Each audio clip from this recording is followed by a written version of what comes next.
Coverage of the ANZ Netball Championship is proudly brought to you by Fisher & Paykel. No one's behind netball like we are.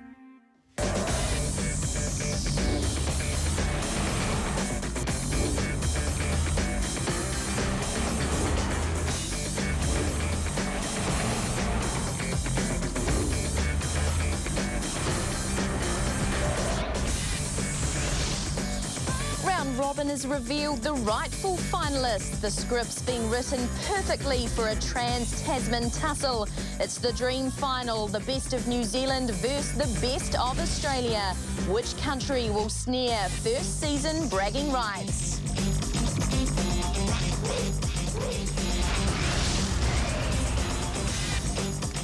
Good evening, glad you could join us for the grand final of this inaugural ANZ Championship. It's set to be a mighty battle for the Waikato Bay of Plenty Magic this evening. Remember, they've been beaten twice by the New South Wales Swifts and no Kiwi team has won across the Tasman yet. Well, joining me now is former Silver Fern Jenny May Coffin. Jenny May, are the Magic really underdogs though? Oh, look, I mean, you brought up 2 points there. The fact that they have never won in Australia before. But, you know, I kind of look at that and think the reason that happened is because of the umpiring, and the umpiring is so different compared to the Kiwi umpires. So you've got an Australian umpire now and a Kiwi umpire, so that evens the slate out a little bit more, I think. And I don't think that the Magic can actually play any worse than they played against the New South Wales Swift when they played them in that major semi-final. So, you know, and they only lost the game by 1. So underdogs? No, I don't think so. Consider, again, I'll say it, 5 Silver Ferns in the side, 1 former against a team that's got 2 current Australian players and 1 former, so I don't think they're underdogs at all. Well, they're certainly not acting like underdogs. I saw them as they left on Friday. Very, very confident. In fact, so confident, almost to the point where they know they're going to win this. Yeah, and so they should be. Again, I can only go back to the personnel that they've got on their team. You consider that Casey Williams and Jolene Henry, that defensive combination. Even though Jolene's been playing out at wing defence, they still know that familiarity there. I mean, sure, you know, we saw last week that Amy Jean Metcalf and Laura Langman had been swapped around, but they still know each other's play really, really well. And then when you look at Irene van Dijk and Maria Tutaia have been playing very well together, you know, there is no reason why they shouldn't be supremely confident about the fact that they could take this match out. Absolutely. You're talking about the lineups there, and the lineups is exactly what I bet you're all waiting to see. The Magic threw in some curveballs last week. Will they do it again this week? Let's have a look at the team lineups.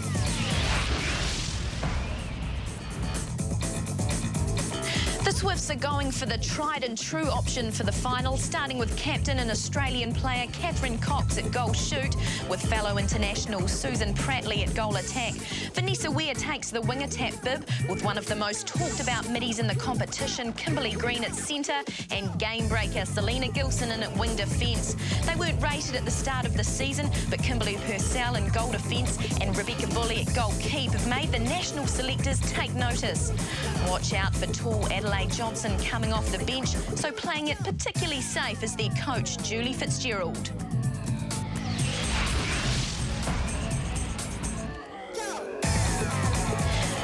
Beginning with the bold and gutsy lineup they started with in the prelim final last week. Maria Tutaia will start in the circle at goal shoot, giving Irene van Dijk the room to move out at goal attack.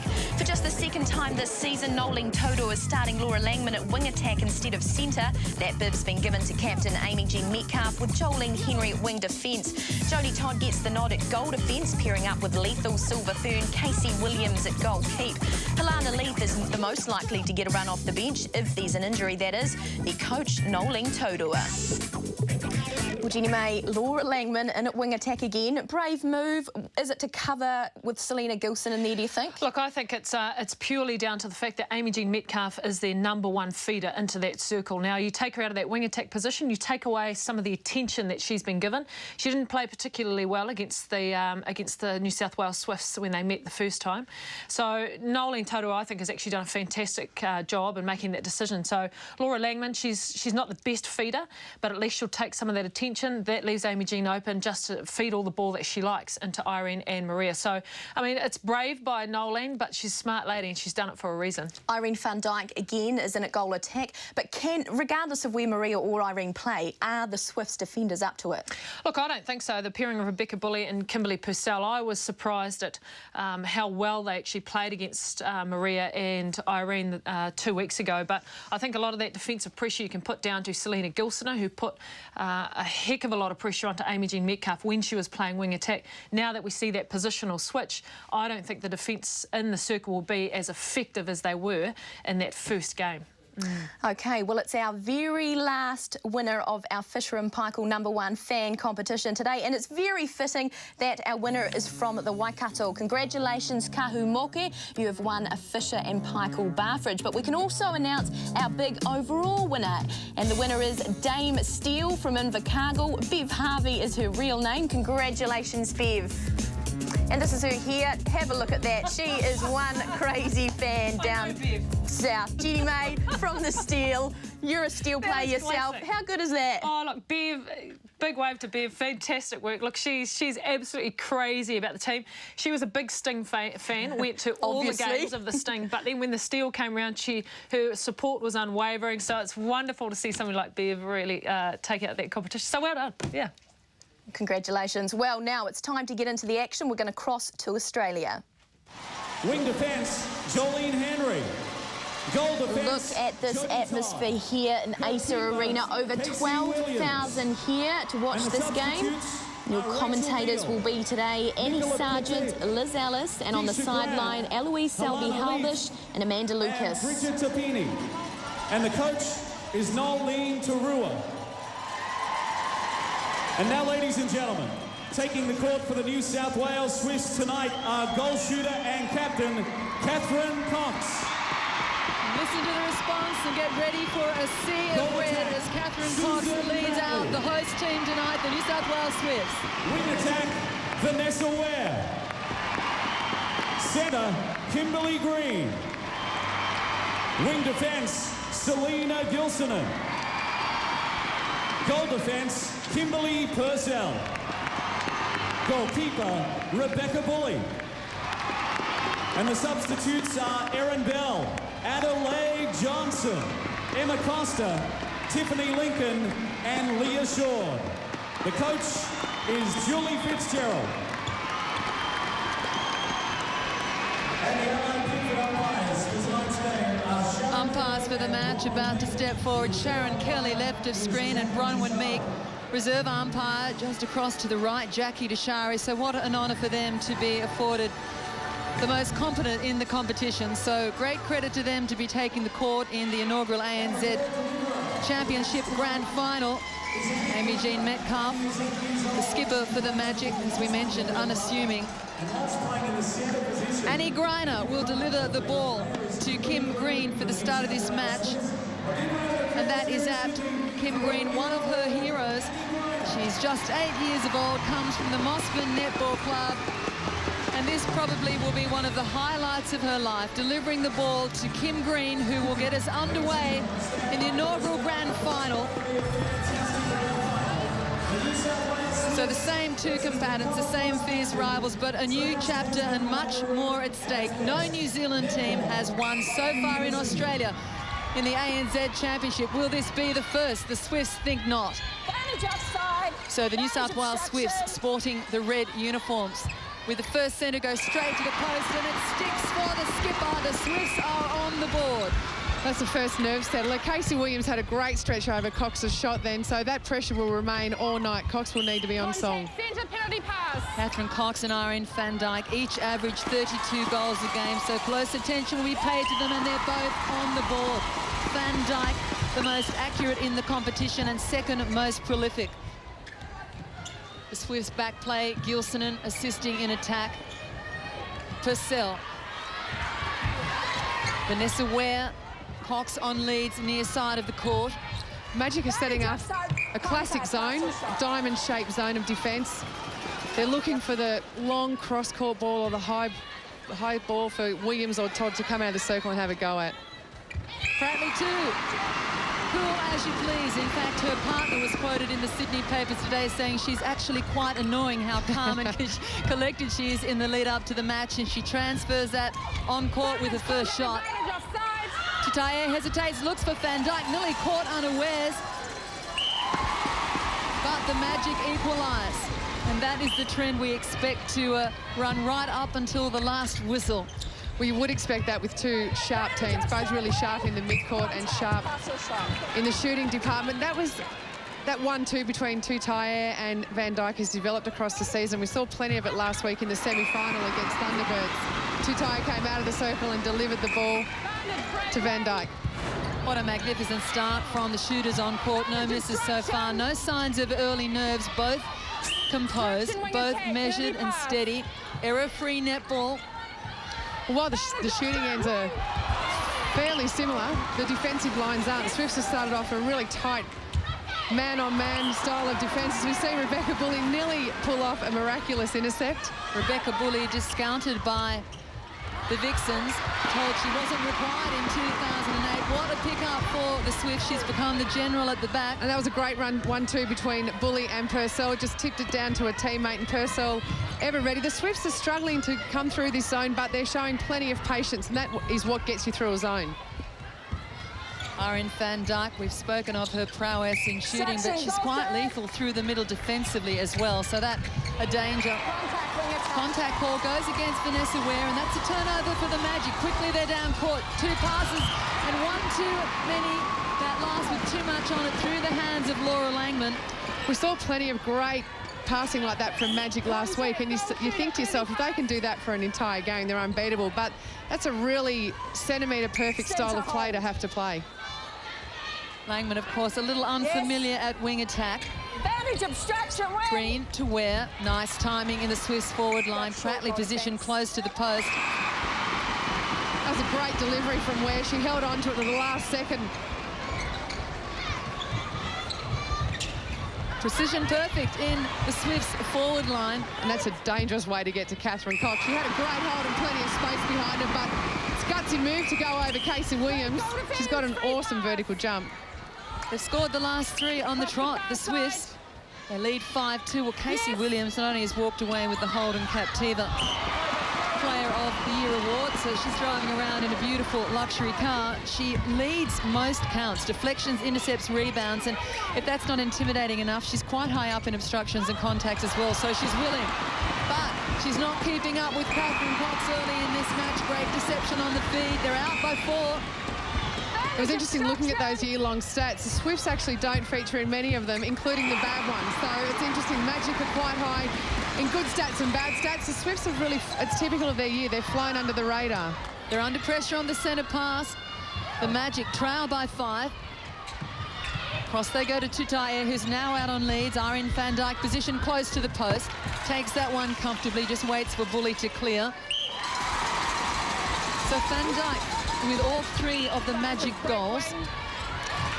That's a pattern that I think we're going to see with Tutaia leading out of the circle. Oh, Metcalf was in perfect position then.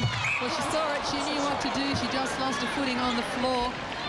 And at the other end, Casey Williams finds the goalpost. That was a great drive from Cox. She drove along the baseline beautifully.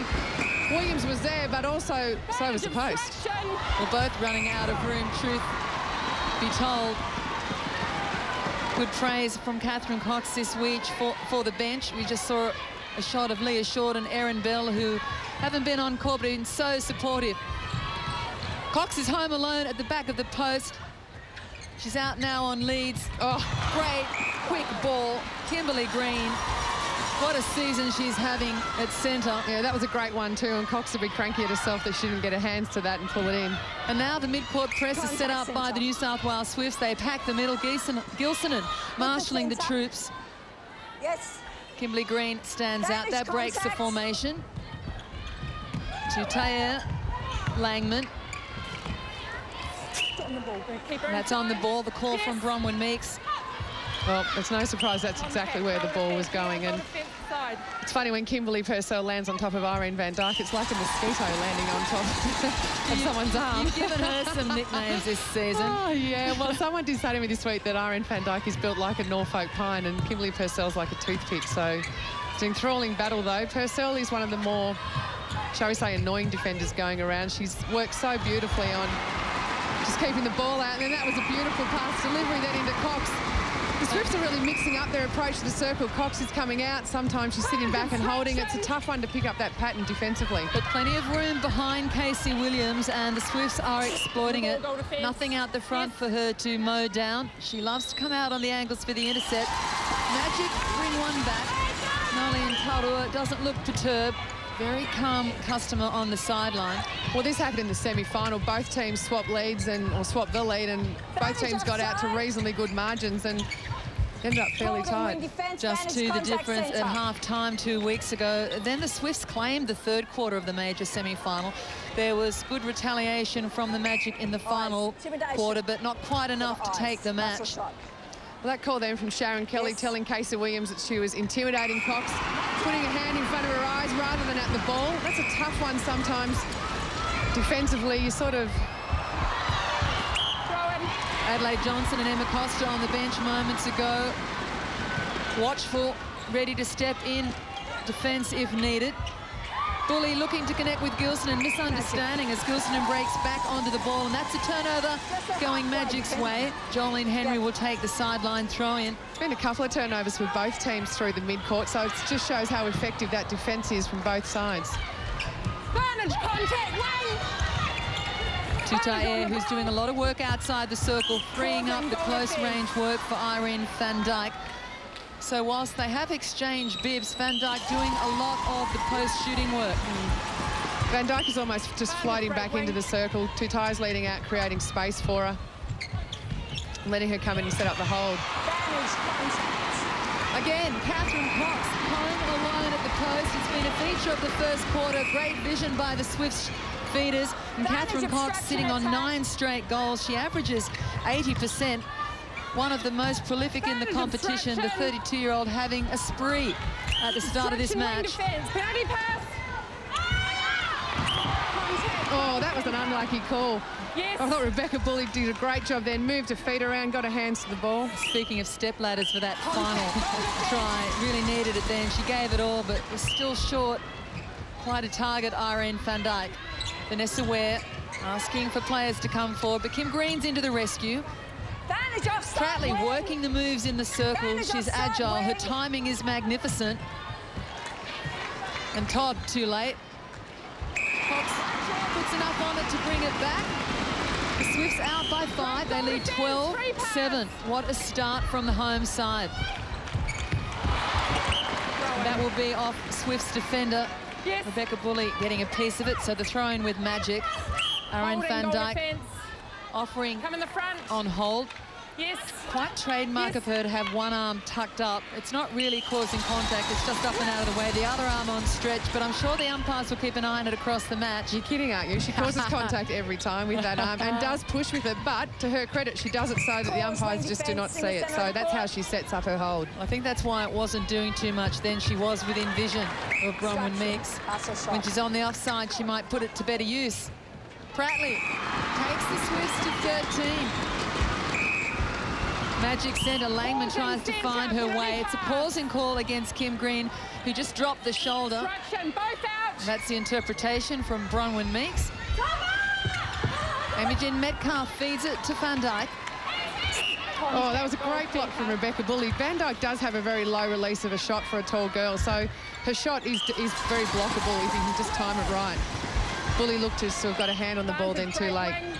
Shooting match between Kath Cox and Irene van Dijk. Van Dijk 9 from 9, and Cox 10 straight goals. So setting up exactly as fans had hoped. 2 of the best in the world going head-to-head in the shooting department. Here's a fast break from the Magic. Held up now on the edge of the circle. Well, Magic do that fast break so well. As soon as they turn around and get that flow on, they are incredibly hard to stop. And they've got such great targets at the end with Tutaia and Van Dijk. Tutaia finds her first goal of the match. It's taken her over 10 minutes. Yes. Just over 4 minutes remaining until the first break. And the balance has been with the host side. The New South Wales Swifts have opened in great form. heading, though, into the last 5 minutes of the quarter. And that's the real championship time when the best team or the better team steps up and runs in some goals. Well, they're not in any hurry. They're certainly not in any panic. The Magic just gnawing away at the lead. Down to 2 now. They've scored the last 3. Purcell just considers her options. Wing attack, wing. Stay back on there, send a pass.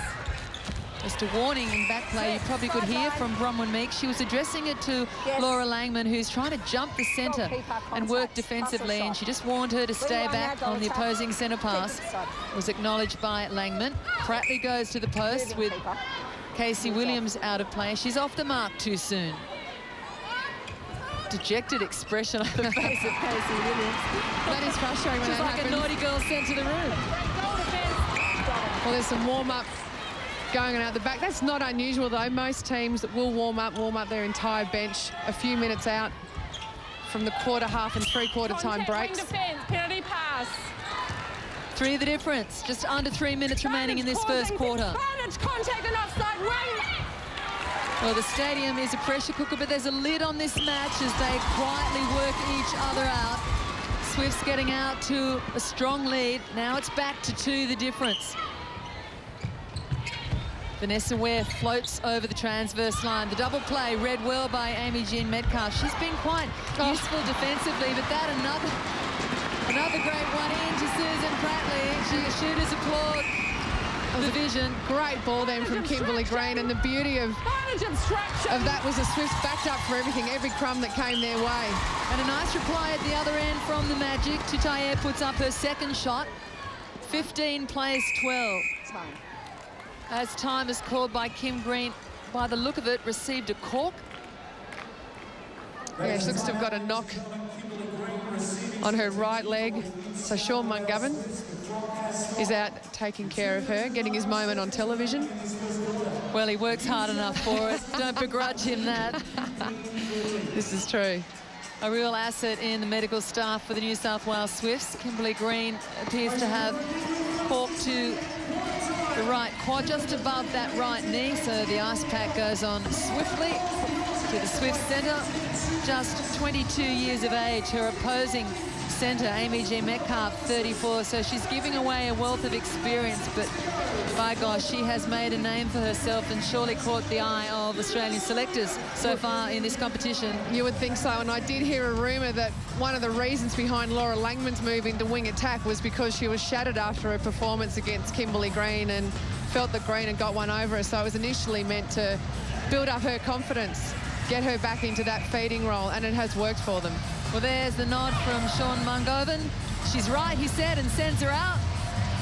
2 minutes 10 on the clock. Swift centre. Pratley, oh, again. He's shut down. Jolene Henry this time hunting. Well, the Swifts do play on the edge of everything, and they push their passes out, and they tend to just miss the defensive hands by millimetres, so they'll be tested on everything for that tonight by such a great defensive combination that Magic have. 3 the margin. 2 the difference with respect to attempts.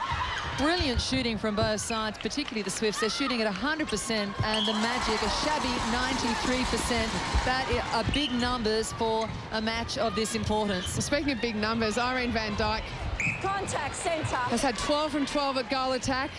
Only 2 from 3 from Tutayer. Swifts, Catherine Cox at 10 from 10. Pratley at 6 from 6, 100%. And Cox keeps that going. What I was going to say about big numbers was Van Dyke, sitting at goal attack, has had 12 attempts. So you would think that the Swifts might start to sit a lot more on her in terms of a double defensive style of play.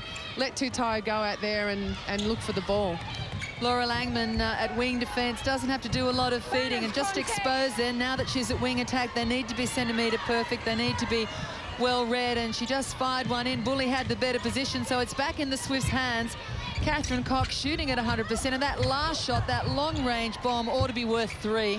That's a different game, though. That is a different game. But it was a majestic shot from the skipper. And Susan Pratley, not too shabby either. Looking for her 7th straight goal, and she finds it. Well, Susan Pratley a few years ago in an old National League Grand Final shot 100%, so she's used to doing that in these pressure situations in her first ever Grand Final. We really are looking at some of the world's best shooters. The Swifts have scored the last 3. They're out by 5. Van Dijk has managed 3 100% games in this match. She's sitting on 100% at the moment. They need to find her. Langman with the feed, swings it, and again, Langman responsible for an error. I wouldn't be surprised if we see some changes in the Magic line as the players go to the first break. So just unravelled a little for the Magic in the last minute or so. The Swifts, though, in a good position. They're out by 5, having scored the last 3 on the trot. So they go to the first break. The New South Wales Swifts, 19. The Magic, 14.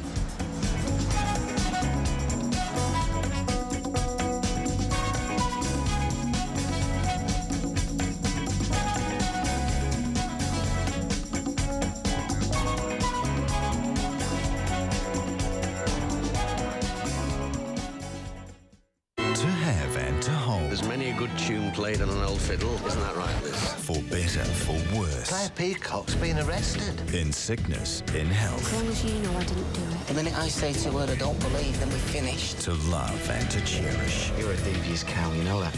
You slept with my husband, Leanne. Till deception do us part. Don't you even think about coming home tonight because you won't get in. You sick lying psycho, you disgust me. Coronation Street. Tuesday and Thursday, 7:30, TV1.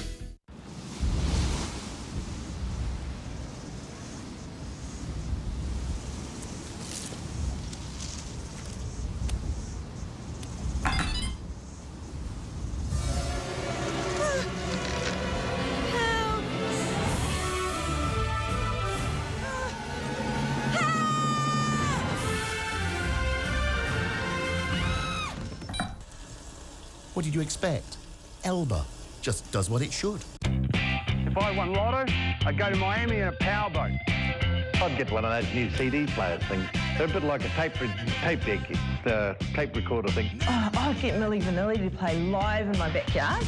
I'd go rollerblading around the world. I'd buy my own sunbed. I'd have a party so big you could see it from Google Earth. There are 5.4 million in extra cash prizes to celebrate our 21st. What would you do? I'd just be really happy.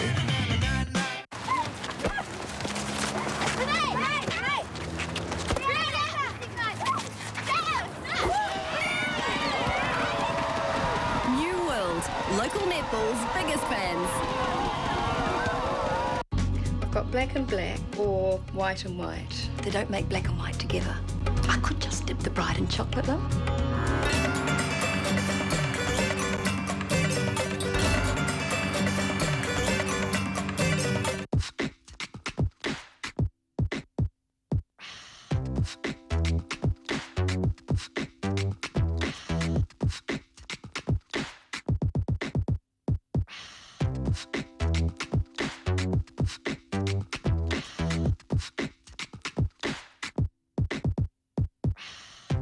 Nuclear Mirror Demister, the only solution to steamed up mirrors. Contact your local electrical wholesaler or electrician for more information.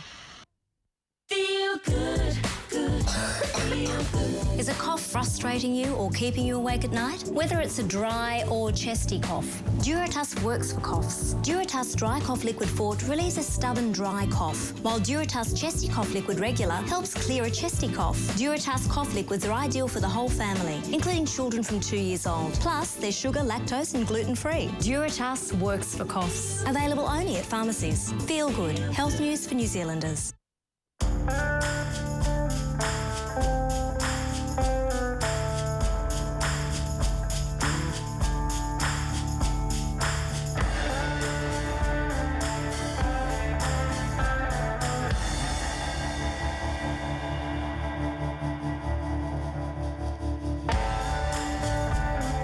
Viagra is a treatment for erection problems. Talk to your doctor about a free trial. We all want a more comfortable home to live in. So when you're making changes from something as small as a new tap to building a whole new house, you need to think about future-proof building. For more information, visit fpb.co.nz now.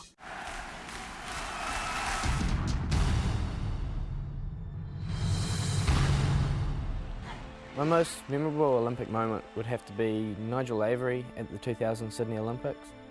As a young boy at boarding school, I used to go down to the local gym and watch him train, and to see him on the world stage in front of the Olympic rings, it made me think, that's what I want. The world's focus is on you at that one time. The stage is yours, and weightlifting is an event where the only person that can influence your result is yourself. My goal for Beijing is to become the best ever New Zealand Olympic weightlifter.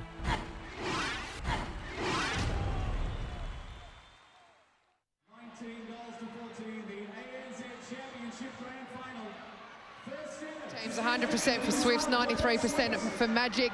Contacts and obstruction, quite interesting. Bronwyn Meek is giving away the most penalties on court, the New Zealand umpire.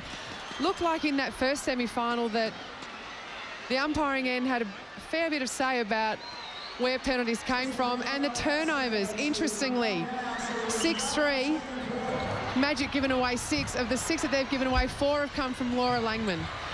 Second quarter underway. Swifts in possession with the centre. Kim Green puts it into play. She's circle edge. Pratley with the drive, takes front position on Williams, shoots past to misses. Williams with her first rebound.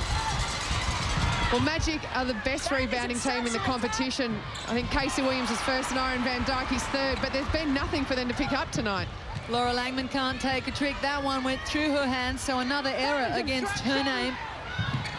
And it's interesting, well, the accolades that we sing for Iron Van Dyke, she actually sits on the most fumbles, the most bad catches. The Swifts, though, capitalising on the fumble. The Magic now with possession they would have gained anyway. Well, you do wonder with Laura Langman, if she's playing in a position that she's not used to, if that's putting a little bit of extra pressure on herself, and that's leading to those turnovers. Coming undone for the Magic as they throw another away. The Swifts back with the ball. Gilson and Patient connects with Green. Well, with Van Dyke out at goal attack, they get a little bit more mobility out there, and she's out there doing plenty of work. But what Magic don't have is when things get blocked up, they don't have a nipping, fast player out there to go out looking for the ball and creating some magic for them. First miss for Pratley, first miss for Cox. But it's taken a while, second quarter. Magic has stalled again, and this one goes over the sideline. So they've had one through dropped hands, one thrown over the baseline, that one over the sideline. Bronwyn Meek says it's off a Swiss player, so Jolene Henry will take the throw-in. Kimberly Green wanted to argue that with her. As you would. Chitaer Langman looking for the double play. The finish is with Van Dyke. Obstruction. Off balance, which is often the case with Irene, but a little more so than usual on that attempt. She makes good with the second and takes the Magic to 15. Well, she gets off balance sometimes because she has that massive split on the take, so it's almost like she has needs a lot longer to get her feet sorted out before she takes a shot. Smooth progress for the New South Wales Swifts down court. Cox holds up. She knows that Pratley has a move on. Steps to the side to clear some room. Another one goes past the majestic Casey Williams. That is breaking away. Contact, goal attack, penalty pass. Well, the Swifts all week have been doing lots of work on their defensive play, getting their hands up, and we heard Julie Fitzgerald tell them to get onto things defensively, and that's what led to that great intercept then from Kimberly Green. She came off the back of some great hands-over work. And absolutely uncontested in her flight down court. The offline marking of the Magic really not putting any pressure. They're slow to organise it in this second quarter. No pressure being put on the Swifts. Again, Green uncontested and able to deliver without hands over. And Catherine Cox really using her body then to keep Jodie Todd away from that ball, and Kimberly Green put it into some great space. Time is called, and no surprise, it's Laura Langman that goes to the sideline. Will they use it to pull the positional switch? It certainly hasn't been a happy second quarter for the Silver Fern. So magnificent at wing defence and very handy at centre. Just looks a little out of sorts at wing attack. Yeah, she does, and it's such an interesting thing for her to be in wing attack, where she does damage in centre is in her defensive work. Certainly it's not her feeding that she's renowned for. She's capable of doing it, so I'm not surprised to see those two now exchanging bibs, and Metcalf hasn't been overly useful in defence. And there we see the bibs being exchanged. Metcalf moving from centre to wing attack, and Laura Langman moving back to where she's more familiar at centre. So not hard to predict that change. And no surprises for the timeout being called when it was. The Swifts starting to mount another rolling maul a la Bledisloe. I guess the only thing I'm surprised about was that they waited until early in the second quarter to do it, and that change didn't come at quarter time, which would have been a logical time You could see for her it. fading away just before the first break. Catherine Cox doesn't care. She takes the New South Wales Swifts to 23. The Swifts have scored the last 3. And there we see the lineup changes. Metcalf now at wing attack, Langman at centre. So she will work closely with Jolene Henry, both in down-court play and defensively. Van Dijk, long time between drinks for her. She puts up her 14th of the match. Interesting, many feared that the Magic hadn't yet put together their full 60 minutes of netball at their best. We're nowhere near it at the moment. They're below form, the Magic. They're slow to warm to the task. Green. Well, Selena Gilson there doing a great job sitting up and backing up on the line, doing a job in attack as well as defence. Great work, Casey Williams. Enormous pressure mounted over that shot on Pratley, and the shot missing as a result. So the Magic with a chance to bring themselves within one closer, but it's through the hands of Todd. Yeah, now the Sydney Swifts, or New South Wales Swifts, sorry, set up a really usual sort of zone there, nothing special, nothing outstanding, and Magic sort of looked up and it just looked like they were a bit scared to come through it. Causing centre, penalty pass. Well, Kim Green working hard to steal position then, but it's a causing call against her. I reckon Cox was trying to sneak through then into space that wasn't there, so Bronwyn Meek pulling Casey Williams, but gosh, Williams was unlucky. Attackers always get the benefit of the doubt. Well, she really hasn't had any impact so far in the game, has she? It's been all Catherine Cox. Van Dijk replies at the Magic end of the court, her 15th and the Magic's 17th. Maria Tutayer very quiet, shooting a 2 from 3 at 67%. Swifts are out by 7. They're in a very similar position to this in the semi-final, but Magic fought back, so they won't be sitting back and just hoping to cruise the game in at this early stage, even though they do have a great lead. Great ball to Susan Pratley, and didn't she come in like a train? She steadies now for the shot under all sorts of pressure from Williams, with that little step clears the space. Well, I sometimes think that Pratley just wants to balk too much just to move the defenders out of the way. Well, that was unlucky then. Bully went out looking, got a great hand to the ball. Lucky though for the Magic, but they bring themselves to 18. Pratley's just more effective when she just stands and takes a shot, and I think that's what Catherine Cox will be telling her to do. Catherine Cox is on leads at the moment. Just inside the circle. Bronwyn Meigs indicating the throwing position, so it'll have to be taken by one of the shooting pair. Pratley, good vision and great timing from Cox, catches the Magic defenders napping. Laura Geitz there, looking a little more glamorous than she does when she plays. Mind you, she tends to look all right when she plays as well. Just behind her too, I think, a shot of Jane Searle, this former Australian assistant coach, former Australian player. Well, they'll all be here. They may have had their own state allegiances prior to tonight, but they'll all be supporting the Swifts in this match, as will all of New Zealand be behind the Waikato Bay of Plenty Magic, who are just starting to try and get themselves back into this match, but the timing is out. Yeah, and we just saw Langman then, crucial in that turnover, just took up the space from Pratley and got a hand to it, and that's already she's looking more comfortable in that centre position. It's a great take from Van Dijk. It looked like that ball looked like it was going over the baseline. Arms that go on forever. The Magic fans hushed, not used to watching their team stalled. Oh, that is Magic play from the Swifts. Oh, sorry, pardon the pun. Vicky Wilson, of course, led the Firebirds to a magnificent season. Unlucky not to make the top 4. They were in great form. We tagged the Giant Killers midway through the season. In fact, it was the New South Wales Swifts' loss to the Firebirds that really turned things around. I think they were motivated by that loss. Lineup change was called, and Gilson had moved from centre back to wing defence. Purcell and Bully started to work in the circle, and they haven't looked back. And they're not looking back at the moment. The Magic trying to motivate their side. They trail by 7 halfway through this second quarter. Well, Bronwyn Meek has called Casey Williams for contact, and I thought Williams had front position then, and Casey Williams has every right to roll her eyes. Both out. Both. but it's probably indicates that the New Zealand umpire is where the penalties are for the attacking side. And the Swifts will have Bronwyn Meek in the last quarter, which is crucial. Adelaide Johnson and Emma Costa applaud their side. Swifts are out by 8. That's a better release from Langman. Early, bit of height on it, too much for Bully. Irene Van Dyke just gave Kimberly Purcell one of the better hip and shoulders that I've seen this weekend at this precinct, and that includes the Bledisloe Cup. So Van Dyke has such a strong build, but she does do a lot of pushing and shoving. Yeah, but I told you it wasn't the elbow, it was hip and shoulder there. She's just going to go through the repertoire. Well, the shoulder charge is illegal in rugby, but clearly you're allowed to do it in netball. Casey Williams has a happy moment. They've been few and far between for the Silver Fern keeper. Langman back plays it. They're stalled. They can't find progress into the centre third. Now they do. Langman. But it's tough and tight, the defence from the Swifts. They're manning up.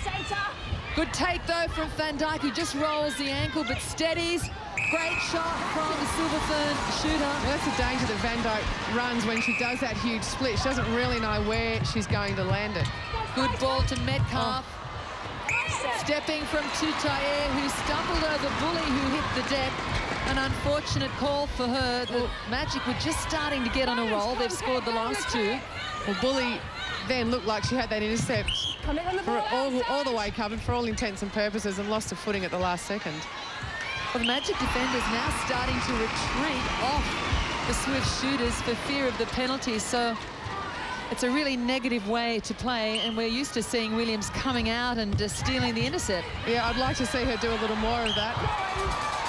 Good play then, though. Casey Williams coming forward, Todd working on the high ball. They just force the error off the back line. Magic in possession. Well, Cox has been pulling that move a little bit tonight and looking for that long pass, but it's so risky, and Purcell just cooked it a little bit too much.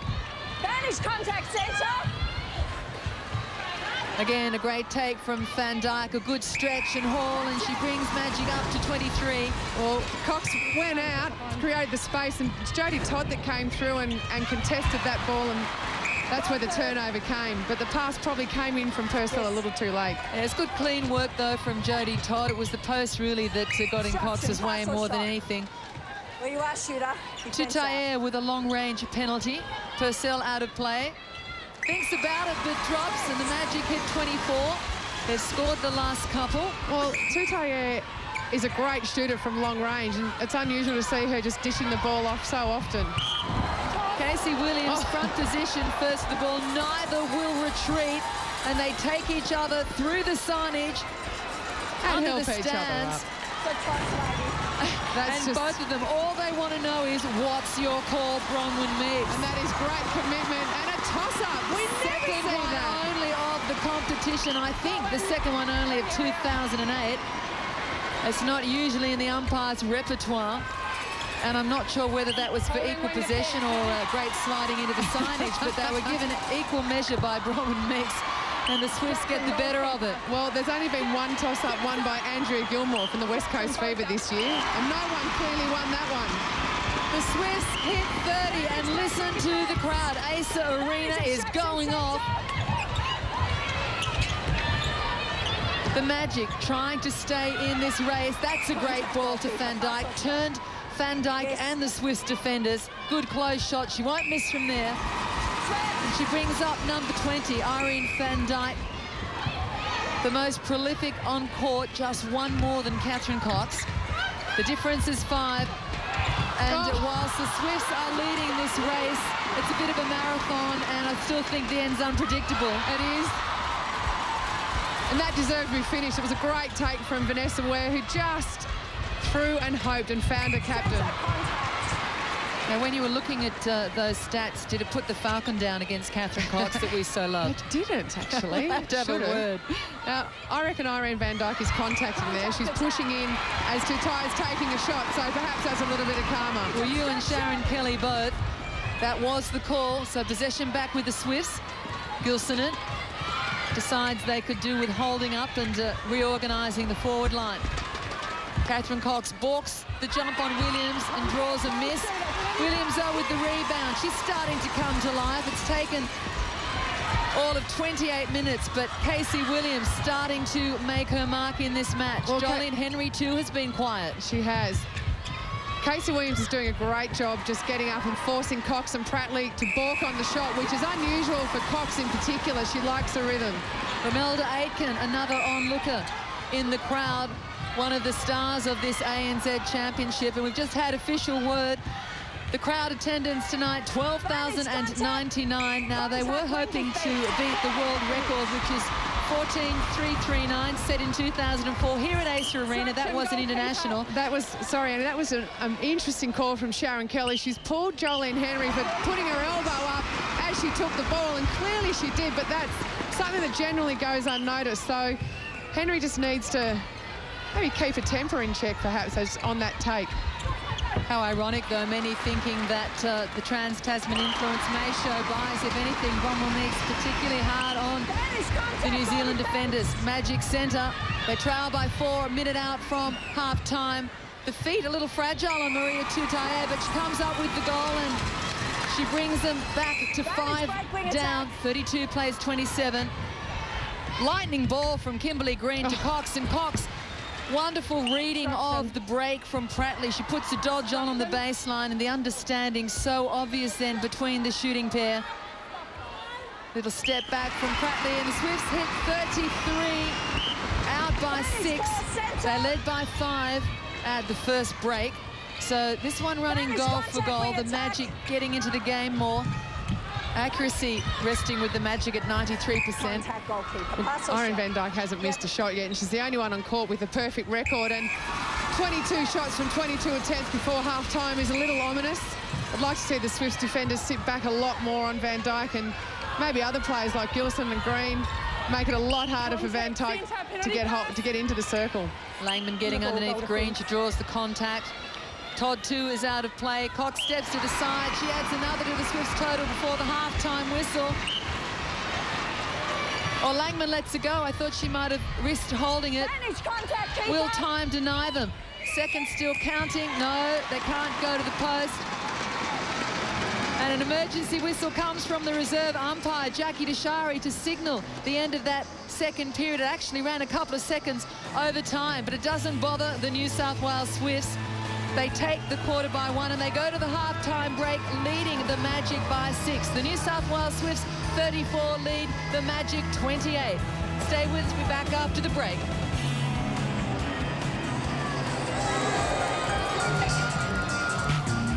Coverage of the ANZ Netball Championship is proudly brought to you by Fisher & Paykel. No one's behind netball like we are. You've got to ask yourself one question. This week. Do I feel lucky? Do you, punk? One of these couples. Can these boys take out the $50,000? Will gamble on 50 grand. One incorrect answer, it all disappears. The Rich List. Tuesday, 8:30, TV1.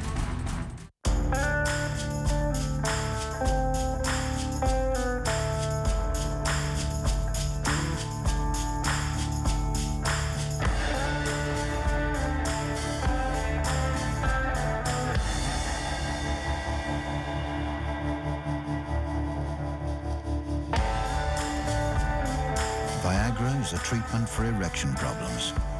Talk to your doctor about a free trial. If you feel we've breached broadcasting standards, send a formal complaint to us at the address on screen. There's more information on our website. Buy any Panasonic high-def product at Better and be in to win. Panasonic 42-inch plasma only $1,799. Save $200. Or the 32-inch LCD now only $1,099. Brands you want from the people you trust. Better Electrical.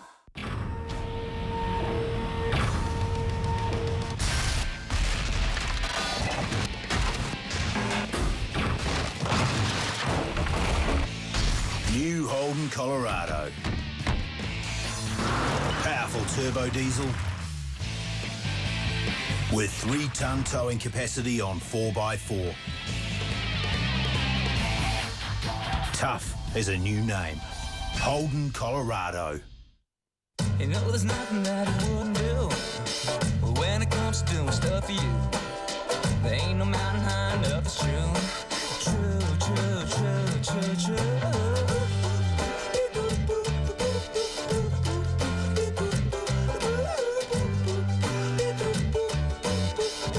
Genesis Energy would like to thank you, New Zealand, for doing your bit for climate change. Together, we're making a big difference to tomorrow.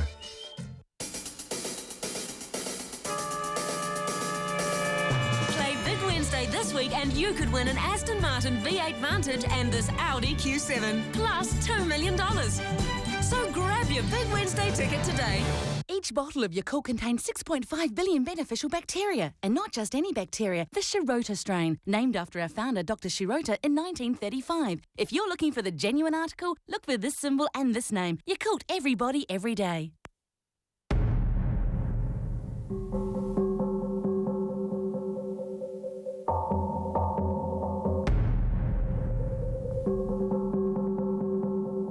Hi, I'm Lisa Chescon from World Vision. If you haven't yet responded to our appeal, please do so today. Call 0800 40 5000 and sponsor a child. Food costs have nearly doubled, and now drought in parts of Africa is making it even worse. It is simply not right that in our world, 17,000 children will die from hunger today. These are real children, and they desperately need your help. Sponsoring a child is the best way to provide long-term hope for a child, their family and their community. The situation is urgent, so please sponsor a child who needs you now. Call World Vision on 0800 40 5000 or go to our website. Thank you so much. Do you suffer from sunken arches, flat feet, heel strike, heel spurs, run over heels, uneven leg lengths? Visit our neat feet orthotic stand, now with the new diabetic and full-length insoles. The right advice for your common foot problem at an affordable price from all leading pharmacies.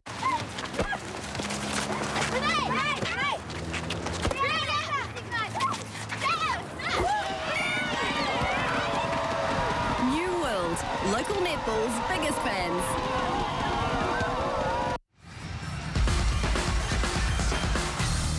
Great Irene van Dijk, leading goal scorer on Port so far in the match, 22 from 22. She's been moved back to goal shooter, so she's been anchored at the post. And joining Amanda is the Magic coach, Nolene Tarua. Nolene, forced changes in the second quarter between Metcalf and Langman, and we've just noticed that Irene van Dijk has been moved back. What are you hoping to get from the changes? Yeah, we were getting ball, but we got a bit fragmented, especially through court. We weren't able to link up, so hopefully those changes will make a difference. Also, bringing back Irene, we need a lot of ball to actually get our shots up, so that's why the moves happened. You've got it tough, 6 goals down, away from home. What do you have to do, and what did you tell the girls at halftime? Yeah, it is tough, but in saying that, we're up to third quarter, so we've got a whole half an hour to go. We have to make a big dent in this quarter, and that's what we intend to do. Thanks, go well. Thank you. Fragmented is a nice description of what's been happening in the Magic line. There isn't the cohesion we've come to expect from them. Not at all, and I think that happens when the Swifts get their hands up over the ball. And Amanda Lucas is now with Julie Fitzgerald. Julie, it's half time. You've got it up. What do you have to do to win the ANZ Championship? I thought we got a little bit undisciplined, a bit longer times there, so we have to maintain that all the way through. Well, good luck. Catherine Cox still remains a picture of cool, calm and collected. And why not? They're out by 6. Time enough for a chat with international Casey Williams. They'll probably go another round or two later in the year. International schedule between the two countries in September, and then again later in the year. Kim Green hoping to be part of that event. But at the moment, the match at hand, the question is how to go about winning the prestigious ANZ Championship trophy. Kim Green has possession for the start of the third quarter. The New South Wales Swifts won that second quarter by 1 goal. Changes for the Magic hope to remedy the situation. Catherine Cox first to score in the third period. Swifts hit 35. Langman now at centre. Tutayer at goal attack. And they're denied their first possession, so unable to make good with possession. The Magic turn up the ball yet again. It's not going to be a stat they'll enjoy seeing after the match. Wasted opportunity. Brilliant ball. Pratley via the floorboards. By Cox's knee into her hands. The Swifts had a great 14-7 quarter, 17-9 third quarter in the semi-final, and they built their lead and built that win on that great third quarter. So it's often called the championship quarter for a reason. Cox with another opportunity, comes back at a well contested equally by Cox and Williams. Kimberly Green wants a piece. The circle will stop it going all out. Metcalf. Chitaye's looking to link with Van Dijk. It's not an easy link. It's an easy shot though, and Van Dijk hits 23. Well, Van Dijk does have a great ability to take balls that look like they're going out of court. She reaches over the baseline and picks it up, and that's obviously the game plan. It's not hard to pick for Magic. Just get the ball to Van Dijk. It's not a bad game plan. Not a bad game plan. Advantage call then on Rebecca Bulley, who didn't retreat distance on the shot. Thought she'd try that one out. Just keep an eye on the whistle from Bronwyn Meeks. It may be costly. Prattley under pressure from Williams, who's mixing up the work over the shot.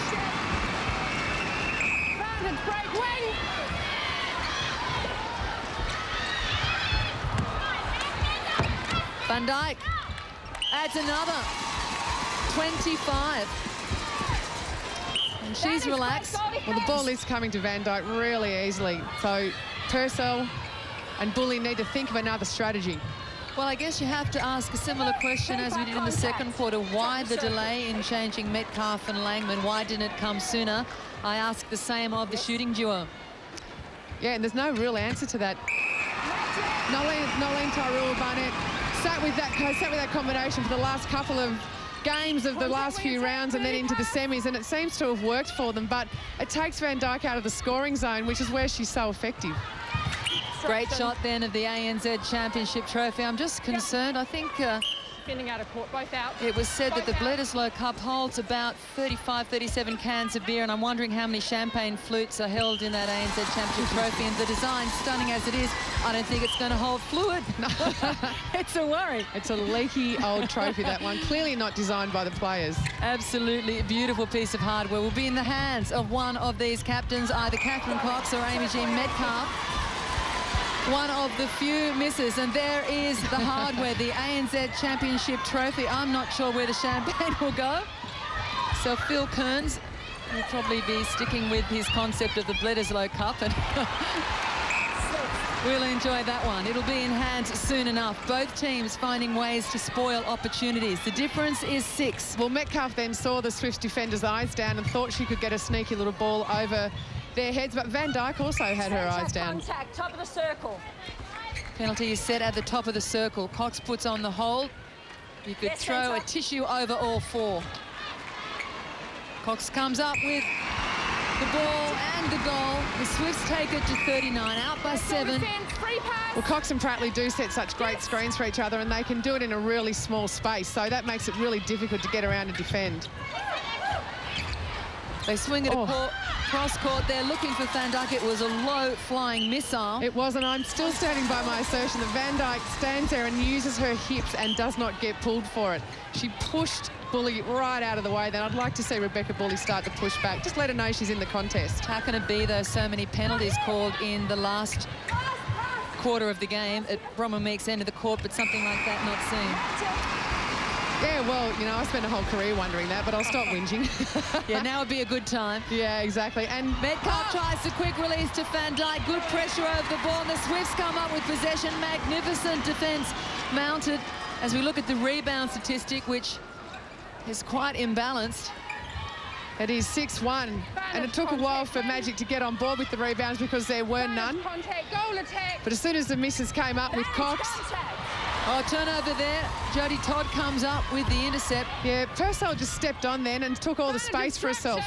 Speaking of imbalances, so too is the scoreline, but I think that scoreline should come with a disclosure. Beware the Magic. They may well run it home.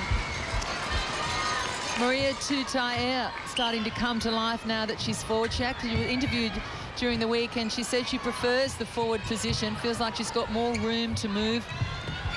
Oh, great take from Catherine Cox.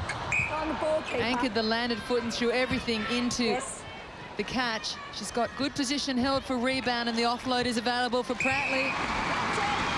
And they go past 40. The Swifts are on 41. They're having a good third quarter. Well, almost a replay. Went to let it go, controlled it, brought it back. Tutayer hesitates. Brings up her 8th goal. Purcell putting everything into that defence of the shot. But Tutayer has got a really nice rhythm to her shot. And when she gets into it, that's when she's dangerous because she can take the shot from anywhere. Green looking for spaces to feed the ball. They're few and far between, but she finds the skipper. Well, Pratley really made that space then by the drive, and that allowed Green. Contact, goalkeeper. Oh, Rebecca Bully is just getting so close, getting her hands right out there, using her feed beautifully. Well, she was very conscious. We could hear her in one of those courtside huddles saying she knows they shouldn't move off the mark too soon. They're wanting them to do that. They need to wait that bit longer. If anything, Van Dijk is moving off the mark too soon for the feeders. Yeah, she is. And as you would expect, the goalkeepers are the most costly for penalties. Swift's goalkeeper Rebecca Bully on 10. Interestingly, though, Kim Green on 9, but she is the only Swift with an intercept to her name, so she's doing a lot of work defensively. I think her defensive game's improved out of sight. She's much more offline, very clean on reading the game. And Gilson is so strong from over the ball. Oh, and she picks it up. Todd, Selena Gilson. Well, if this is her last game, they'll build a statue outside Acer Arena for her, and I'll help. Well, what a game she's having, but she might want to have a word to Kim Green. It's just so hard for the Swifts to come up with the ball in defence because of Van Dijk sitting down there as a target, that every time they get their hands on it, they need to use it. They need to build that lead. Into the pocket to Metcalf. It's read by Purcell. Irene Van Dijk sneaks in the back door, and the Magic hit 37-5 the difference. The visitors have scored the last 2, and they're starting to build some momentum. Mind you, it's taken them half a game. Will this be a game of 2 halves, 2 different games within a game? Tutayer looking for closer range. Throw and circle. That's great work then from Kim Green. Used her feet, used her offhand to get around.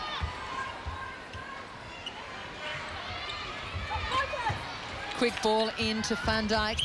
Oh, Rebecca Bully is so close to those. She's just going a little bit too early, catching the ball while it's still in Van Dijk's hands. I was going to say, Van Dijk is, for a tall girl, she has a great turn of speed, and really can be lethal across that baseline as well as on the hold. Well, Van Dijk with 157 caps to her credit, and Rebecca Bully yet as Casey Williams takes a screamer. She is here. She's back. I don't know where she's been hiding. She's been in the tunnel, but that was trademark Casey Williams, and finished brilliantly by Tutayer, and Van Dijk slaps the hands in the air. The Magic are back in town, and a bit of razzle-dazzle now creeping into their game. Well, Magic have scored the last 4, and it's work like that from your goalkeeper that can spur a team into action, and this final looks like it's going to hot up.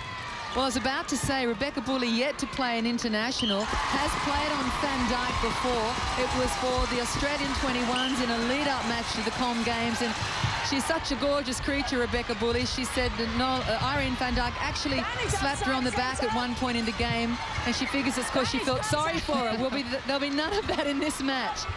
Pratley for the settler. And who better? There's the bench. Julie Fitzgerald a little more anxious. They've lulled her into a false sense of security. And now the Magic are looking into their bag of tricks. Todd to Metcalf. Oh, Kimberly Purcell, she does want a headline. Selena Gilson doing a huge amount of work in attack, and she is the person whose job it is to bring the ball down for the Swifts and allow Ware and Green time and space to... Henry. Great chase. Great chase from Pratley, and I think we're going to see plenty more of that, and the players starting to put their body on the line as this game winds down. Well, we said before there was like a lid on the pressure cooker. They were aware they had to be patient and steady. Now they're sensing that they are running out of time. Just 1 quarter remains after this, unless we go into precious extra time. That was a great shot from Cox then. Williams was doing a fantastic job of getting over the shot, and Cox had to move along and regain a balance. Double play, Vanessa Ware, such a safe and sure feeder, finds Pratley, who finds her mark. Susan Pratley shooting at 81%. Oh, Selena Gilson going oh so close then. You sort of live these intercepts with the girls as they go for them. Van Dijk, sandwich. Contact on the ball. for the difference. It was 6 when they came on for this third quarter. But the reshuffling in the Magic line has been rewarded. Players starting to find form. Nolan Taru would be pleased about that. Well, Magic have found their way to the circle a lot easier and also found their shooters a lot easier. The Swifts are having to work a lot harder and Cox having to really push away around the top of the circle just to get hold of the ball.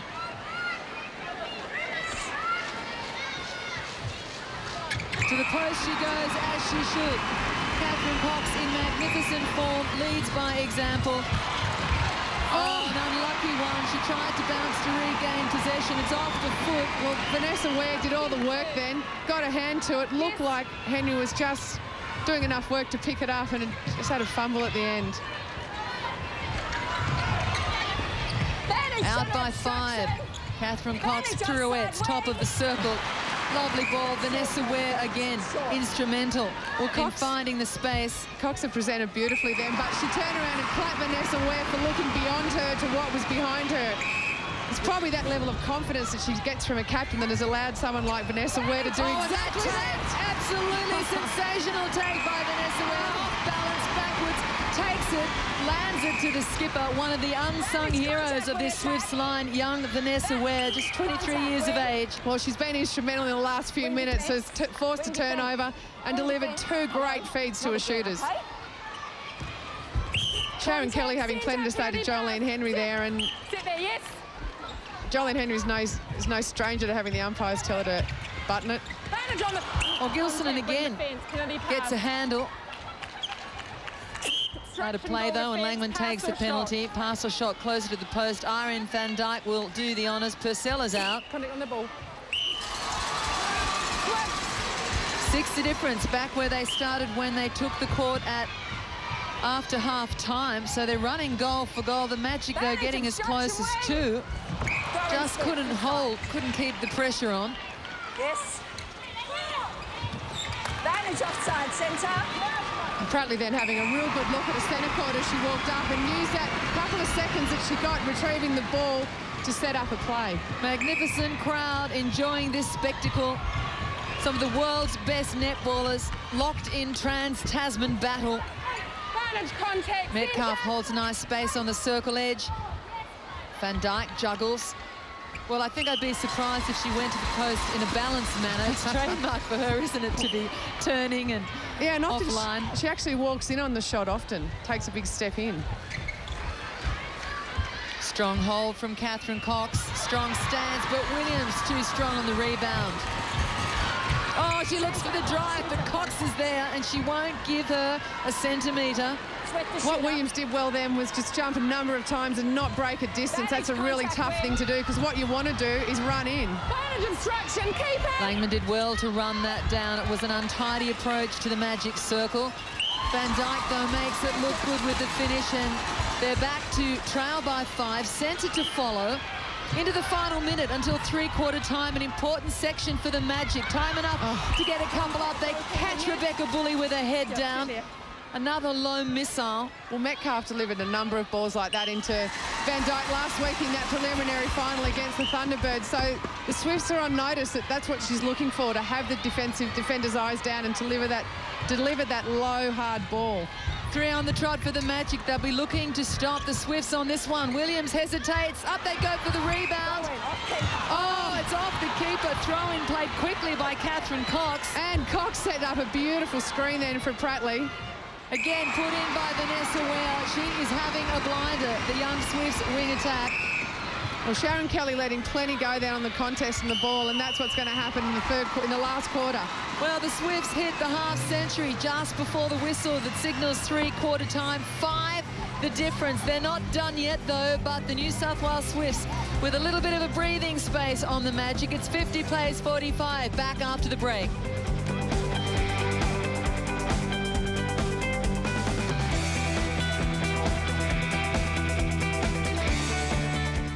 I think I might have killed him. If you've done it once. Lauren, can we we please go now? You've got a tongue on you, that's your problem, Denise. Can you do it again? I want you to do something for me. I want to make this hole big enough for two. Taking PMS Oh my God. to a whole new level. Barry and Brian, Wednesday, 8:30, TV1.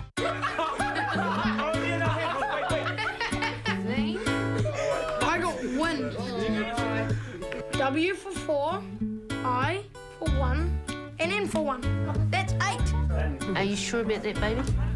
It's 6. It's 6? Oh yeah, it's 6. 6 is good, son. Learning doesn't just have to happen in the classroom. Set aside 20 minutes to play a game with your kids. It's a great way to be involved with them and help them learn. So turn learning into a game. It doesn't take long, it's fun, and everyone wins. Raise the room. Go on, team up. Play games with your kids and make learning fun.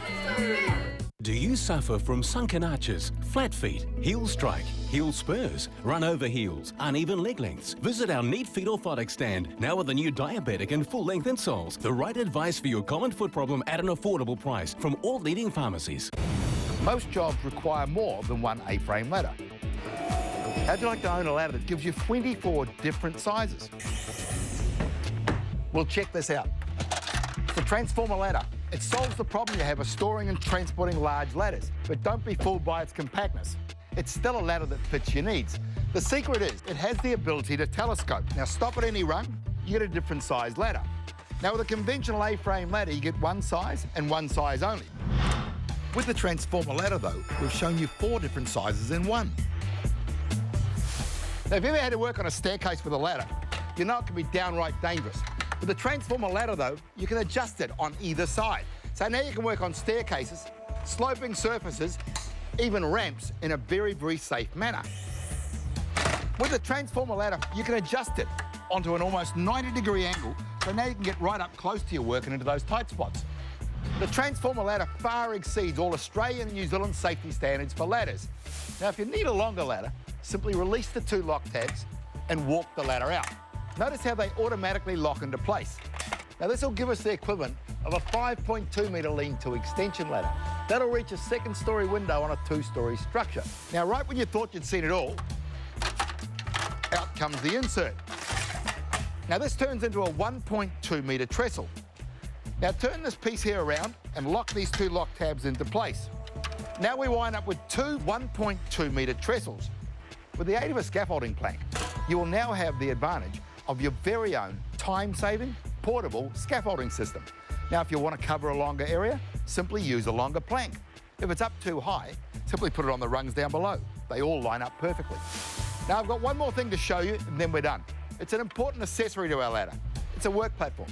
Now, place it on any rung on the ladder and simply slide it in. Now, walk right up through it. Simply slide it back. Now, it's like having both feet firmly planted on the ground. You've got your both hands free to face your work and do your work. It makes it so much simple.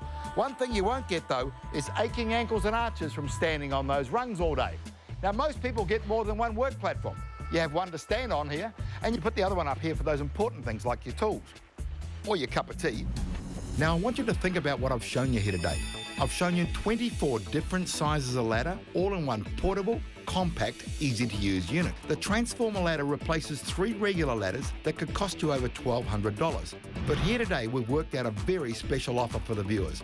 Plus, if you're one of the first 10 people to order, I'm going to give you not 1, but 2 of our work platforms. That's a $240 value, absolutely free. So call now on 0800 008 009. The Transformer ladder comes with a lifetime guarantee, and in my opinion, it's the world's strongest, safest ladder.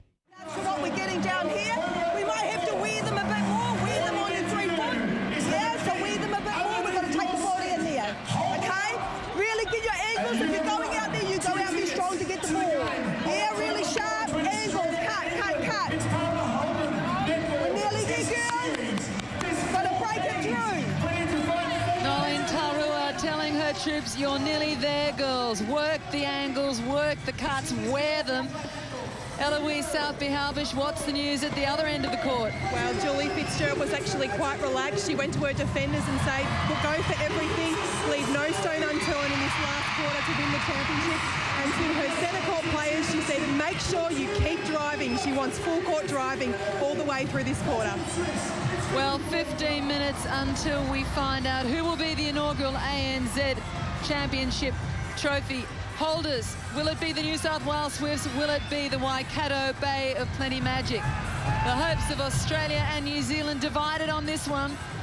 Catherine Cox knows they're in the box seat. They'll have to lose it from here. Yeah, although Magic have a great ability to score quickly, score often. You'd think 60 goals would be enough to win this sort of game, but Magic can score so quickly, so except for a thriller, straight in. Well, it's a harsh slogan that says you don't win silver, you lose gold. Neither team deserving.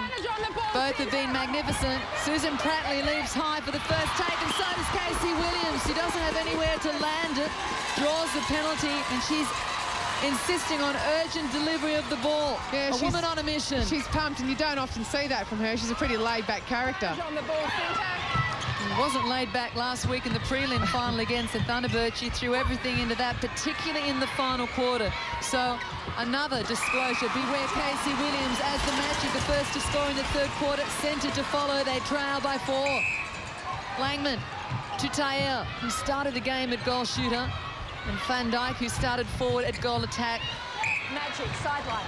They'll regain possession through the throw-in.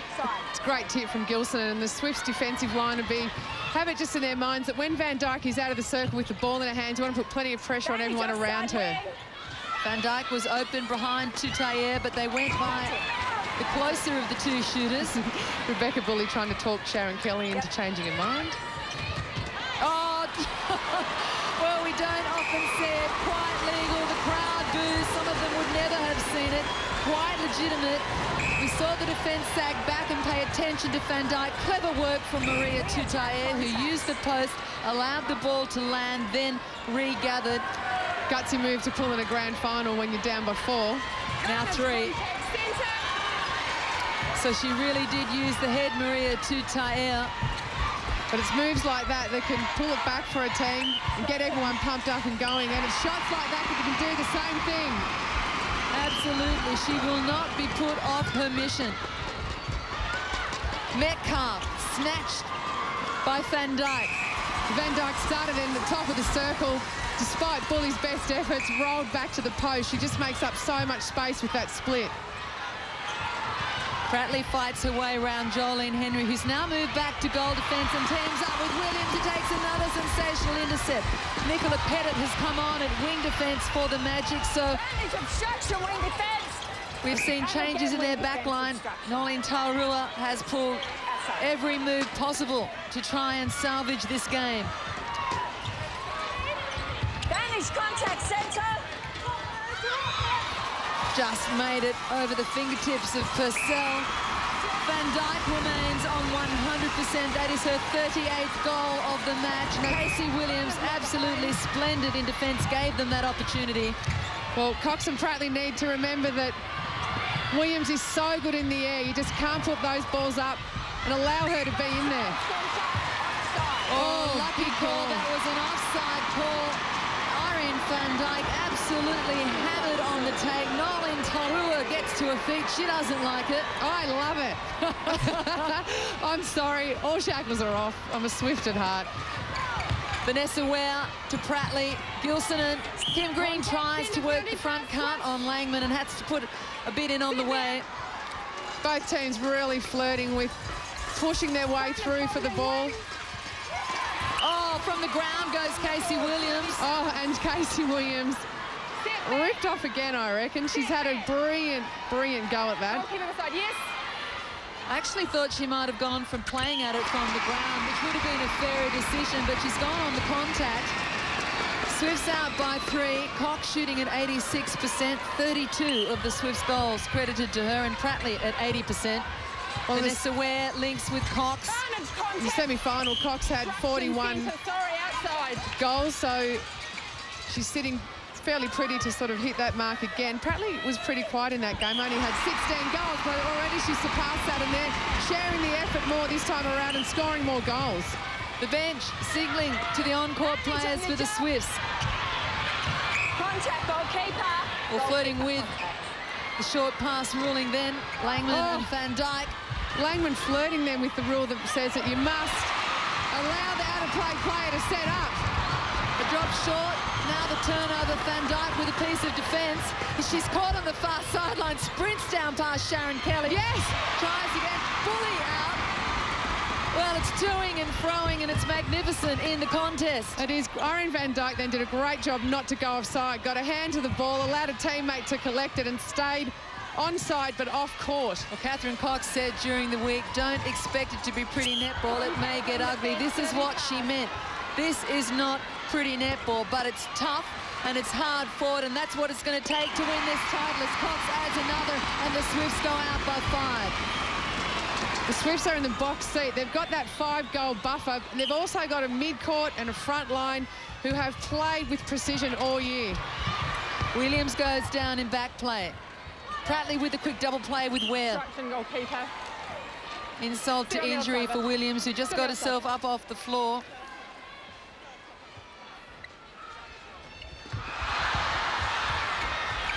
Cox rebounds, has to fight Williams for it, flicks the fingers, and as you please, number 34 for Catherine Cox. Erin Bell and Lee assured they're giving everything on the bench as well. They'll feel like they've played a game at the end of this.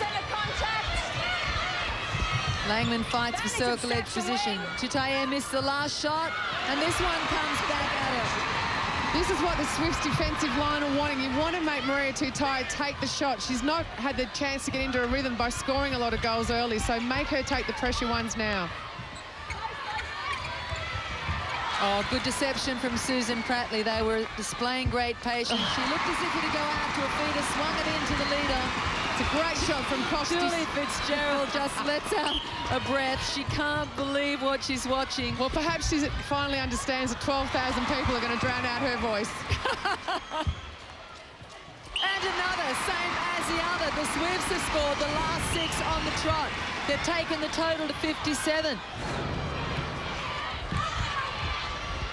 57 goals was their total 2 weeks ago in Hamilton when they defeated the Magic by 1.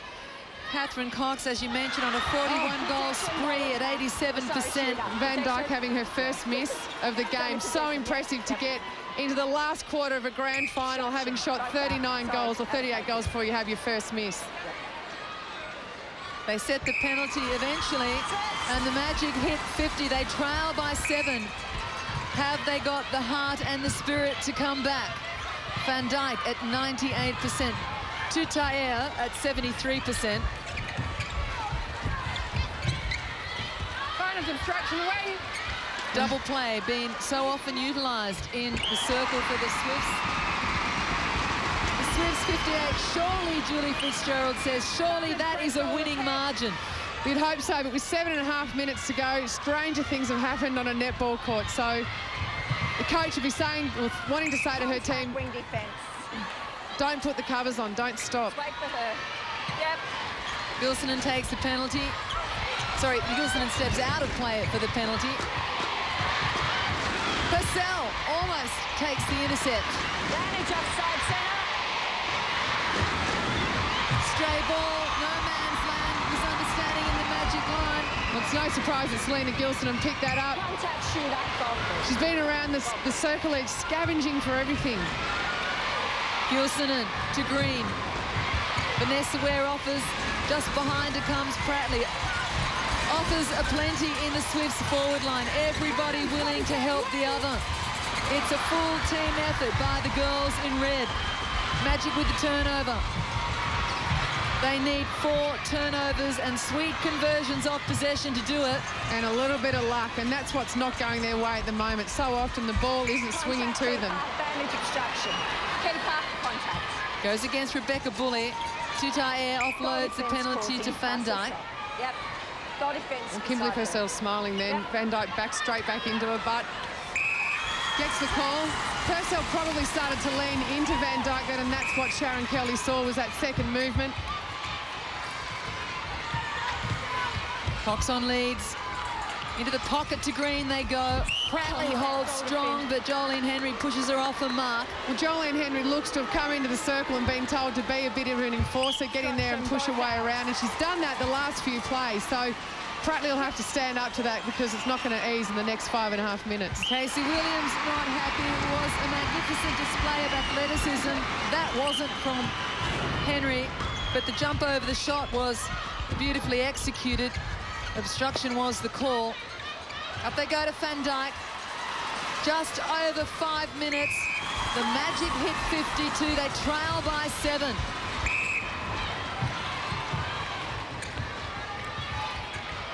Swifts now back playing, patient through the middle. They know there's no rush. They have the security blanket of a 7-goal lead. 5 minutes to play. Steady netball. Contact centre, penalty pass. Obstruction. And Cox and Pratley were both set up for that space then, so it was almost a case of you go, no, you go, no, you get it.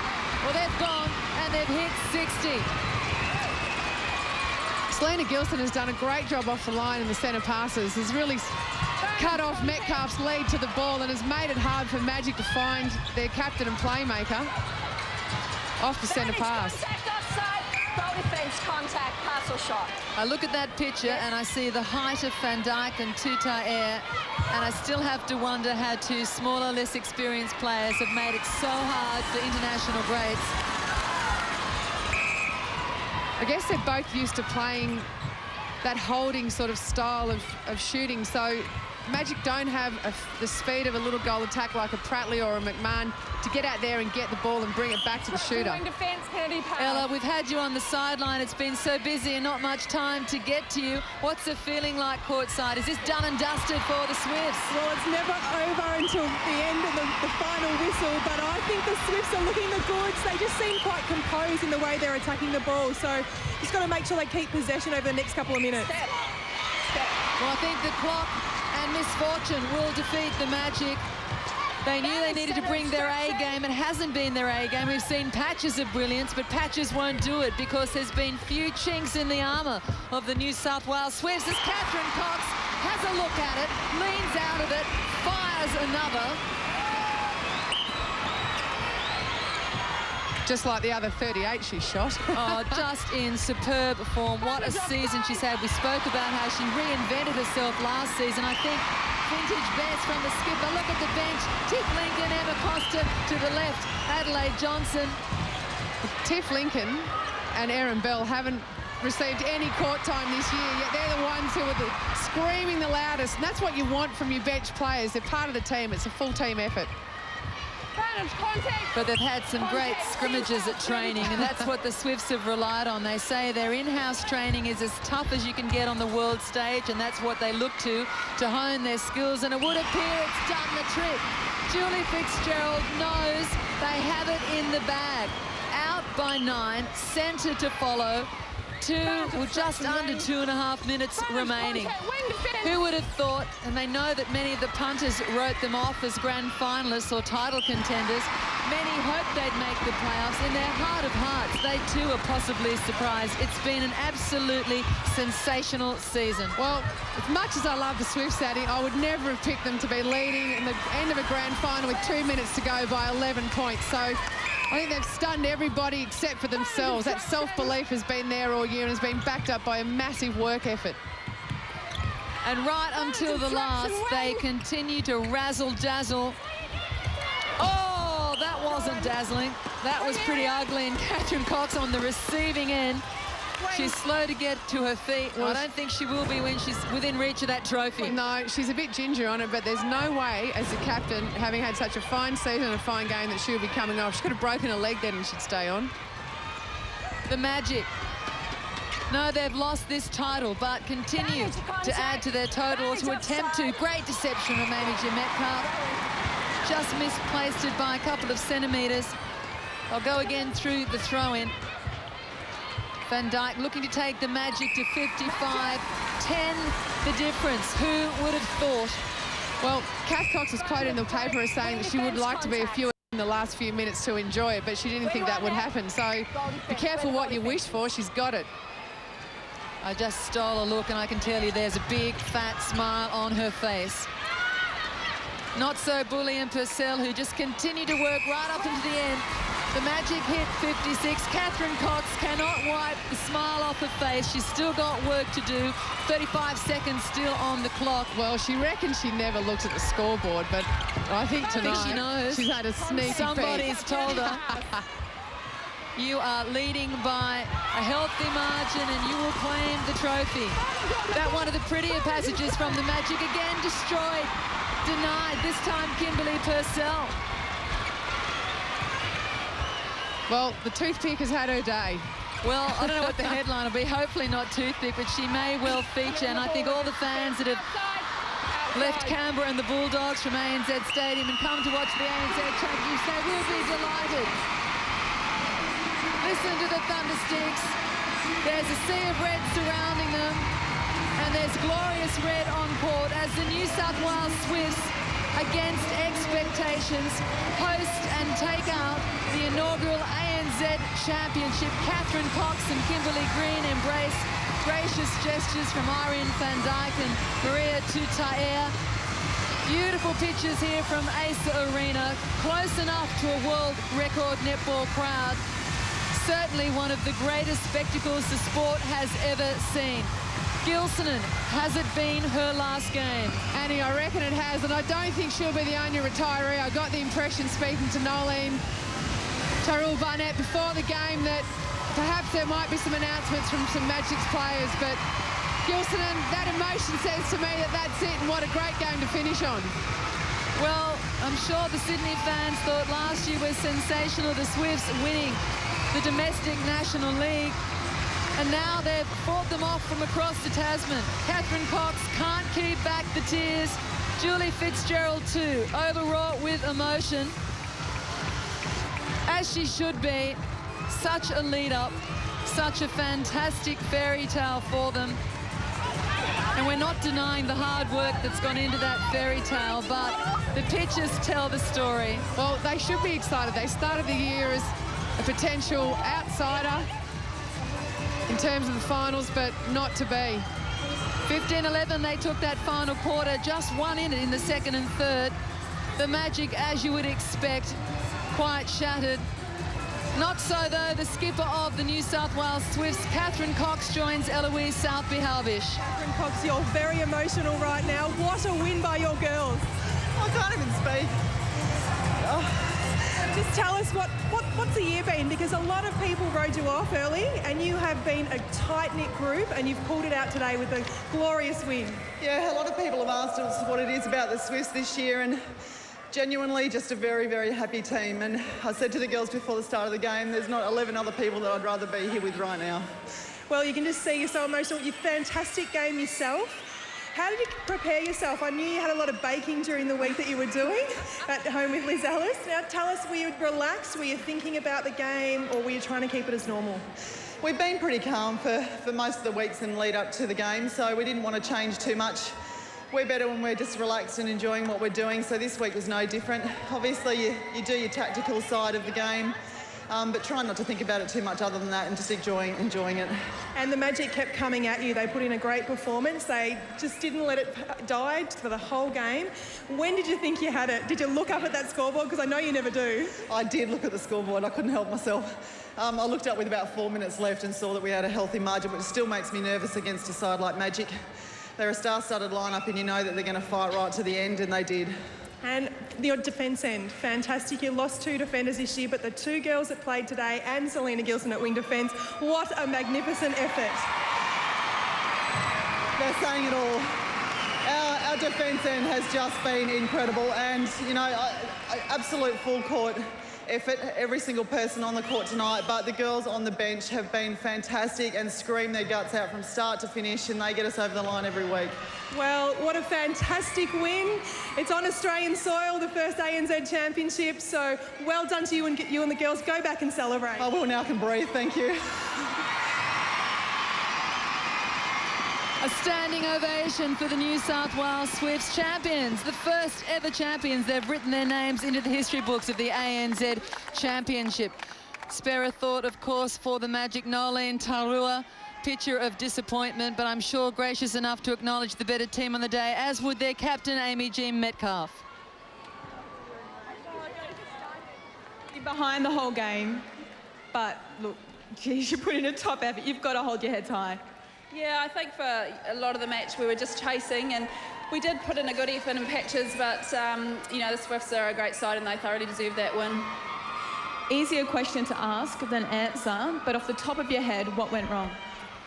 Oh, I don't know. I think we just made more errors tonight. Sort of been the story of our season, really. Didn't put in a full 60-minute performance. There was some really good stuff, but it wasn't consistent enough. Yeah, absolutely. There's that word, consistency. Now, you were after that. The whole side and your coach named that word as well. Disappointing that you couldn't get the 4 quarters across the board. You had a fight back there, particularly led by some of your players, Casey Williams in the final quarter.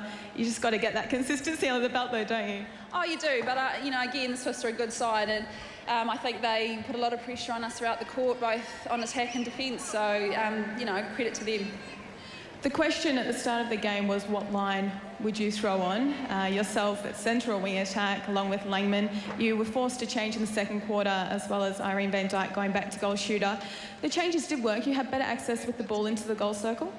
Yeah, I think they did work. It was worth the shot trying it the other way. It didn't quite come off tonight.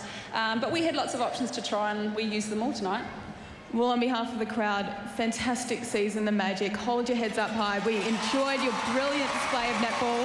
Have a safe trip home, and we'll see you in the test in September. Thanks very much.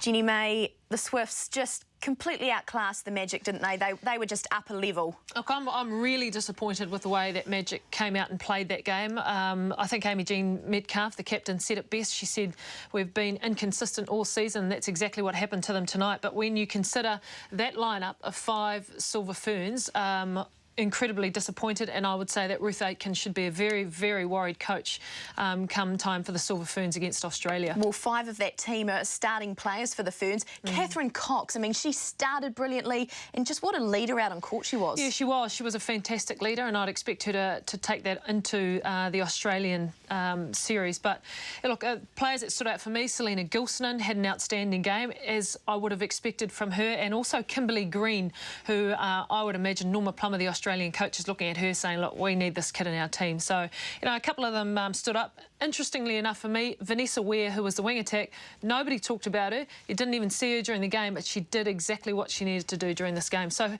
know, fantastic win by the Swifts and well-deserved. Very disappointed with the Magic. You've just picked out 3 Swifts players. Who do you pick out from the Magic? I mean, I look at these 7 and I can't think of one. Maybe Irene Van Dyke? Yeah, look, I think she missed 1 goal during that entire match. Probably the other one for me would have to be Casey Williams, although I thought she came in patches during the game, but when there was tight marking needed, when they needed some turnovers, she was the one that produced them. Unfortunately, she couldn't do that throughout the whole match, but only in that 3rd quarter. But those 2 are probably, for me, the players that stood out. The rest of them, you know, had pretty average games, but I can only put that down to the Swifts and what a top lineup they are. But it just goes to show you can have a team of stars and a team of players that just play well together. And what's the result? 9 goals. Well, the result definitely is very, very disappointing end to the season for the New Zealand team. Fantastic end to the season for Australia. And remember, we have exclusively live coverage of the Silver Ferns test, and this just opens a can of worms for the New World International Series now. September the 17th, you won't want to miss it. Also, the Olympics, 11 days' time. Make sure you're watching here on One Sport. Have a great morning. Thanks for watching.